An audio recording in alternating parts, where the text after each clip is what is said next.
জলবদ্ধ আমরা কৃষকরা তো মরা।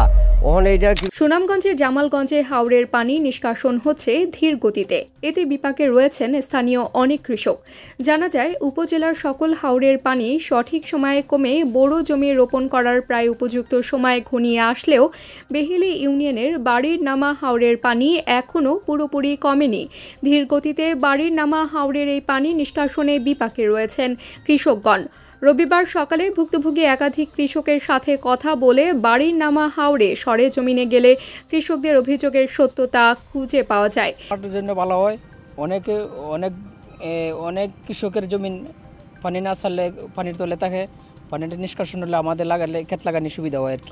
হ্যাঁ, এখনও জমি পানির নিচে রয়েছে। এই মুহূর্তে আমি ক্ষেত থেকে আইছি, আমার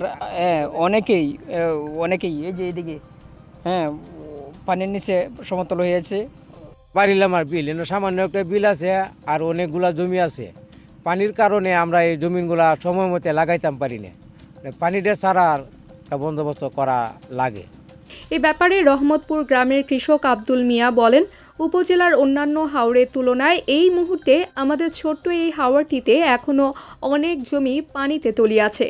এই পানি আরও আগেই নিষ্কাশন হওয়ার কথা, কিন্তু বাড়ির নামা হাওরের মাঝখানে একটি বিল থাকাতে গ্রামের কেউ পানি নিষ্কাশনের কোনো উদ্যোগ নিতে পারে না। তাই প্রশাসনের সহায়তায় যত দ্রুত সম্ভব আমাদের পানি নিষ্কাশনের ব্যবস্থা করার দাবি জানাচ্ছি। শিবপুর গ্রামের কৃষক বিল্লাল হোসেন বলেন, আমাদের এই হাওরে কয়েকটি গ্রামের কৃষকের প্রায় 100 একর জমি রয়েছে। সময় মতো প্রতি বছর পানি নিষ্কাশন না হওয়াতে আমরা বিপাকে পড়ে যাই। বেহিলি গ্রামের সাবেক ইউপি সদস্য জয়ন্ত তালুকদার বলেন, আমাদের এই হাওরটি যদিও ছোট, তবে এখনও জলমগ্ন রয়েছে। সরকার বাহাদুরের কাছে আমাদের দাবি হচ্ছে, কিভাবে এই জলমগ্ন থেকে পরিত্রাণ পাই তার যেন ব্যবস্থা করেন। আর যে হাওর এখনো দেখুন কি জল, হাওরের মধ্যে কি জল আছে, এবং এই জলটা থাকার কারণে অনেক জমি আমরা রোয়ানি সম্ভব হয় না। বুঝলি, এটার একটা ব্যবস্থা হলে সবচেয়ে এটা ভালো হবে পানি নিষ্কাশনে। হ্যাঁ, যে আমাদের দাবিটা এটা যে এই যে জলবদ্ধতা থেকে আমরা কীভাবে মুক্তি পাই, সরকার বাহাদুরের নিকট এটি আমরা আবেদন, আপনাদের মাধ্যমে এটা ফুটে ওঠে। জামালগঞ্জ উপজেলা কৃষি কর্মকর্তা কৃষিবিদ সুমন কুমার সাহা বলেন, পানি নিষ্কাশনের ব্যাপারটা ইউএনও মহোদয় ও পানি উন্নয়ন বোর্ড দেখেন। তারপরও আমি ওনাদের সাথে কথা বলে যৌথভাবে সমাধান করার চেষ্টা করব। মনোরণ রীতিমতো রওয়া হয় না, পানি তাহে জলবদ্ধ আমরা কৃষকরা তো মরা।